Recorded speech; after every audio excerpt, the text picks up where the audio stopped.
Hello, everybody. Good morning. You're with Martin Penef, Chief Account Executive and Trading Analyst, GDMFX. Welcome to today's market brief. We're going to start with the European markets, which has ended last session in decline, but have shown some retracement to the north today. We couldn't see the same with the UK FTSE 100, though, where the bears are still in control. Moving to the United States, the Dow Industrial Average is showing some retracement, as well as it was heavily pressured to the downside yesterday. By the way, it was quite expected by the technicians, having in mind that the index was trading in the range of a uptrend channel, and it bounced back from the lower border. Back up. We're witnessing pretty much the same thing with the high-tech NASDAQ and the commodity traded S&P 500. The Asian main indices are having trouble with their bear traders as well. The Nikkei 225 suffered over 150 points yesterday trading session. Pretty much the same with the Hong Kong Hang Seng, which followed by a 120 pips decline.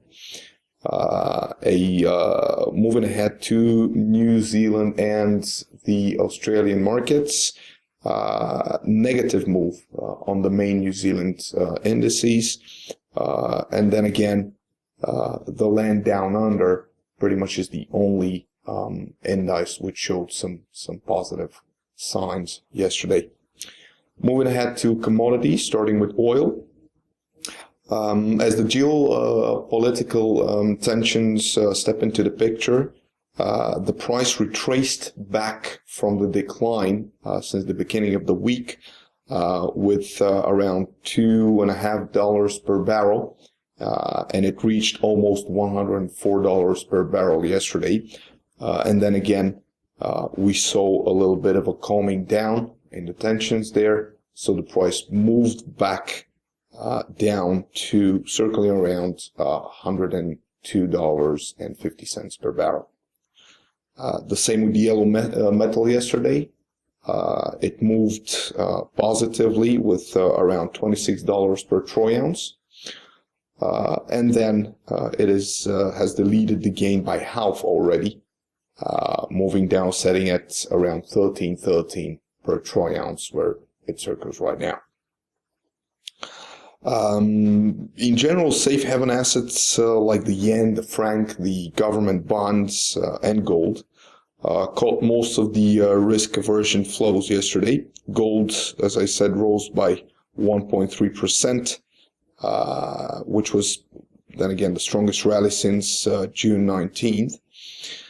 While the US 10-year Treasury yields dropped back below 2.5% mark. In the forex arena, it was the yen crosses that were among the biggest losers during the trading session yesterday. The USD Japanese yen slipped by 28 pips to 101.22. Euro Japanese yen fell by another 38 pips, and the Aussie Japanese yen dropped by a 57 pips to 94.68. The major dollar pairs traded on a mixed US data as well as a risk sentiment yesterday. The greenback lost against the pound, the euro, and the condos when we saw weak building permits and housing data, housing starts figures, but soon again it reversed their gains when news on the Malaysian Airlines flight hit the markets, and the US also released its better than expected initial jobless claims. And then again, the Philly Fed manufacturing numbers went out quite positive. The cable popped up to a high at 1.7112 before closing back below 1.7100. The Aussie, the Kiwi, the Louis always also gained a few pips on the dollar, but closed around 10-20 pips lower than their opening prices. Only a few high impact scheduled in the calendar for today. Watch out for the Canadian dollar pairs later on today in the US session as Tier 1 CPI numbers are coming out to our display.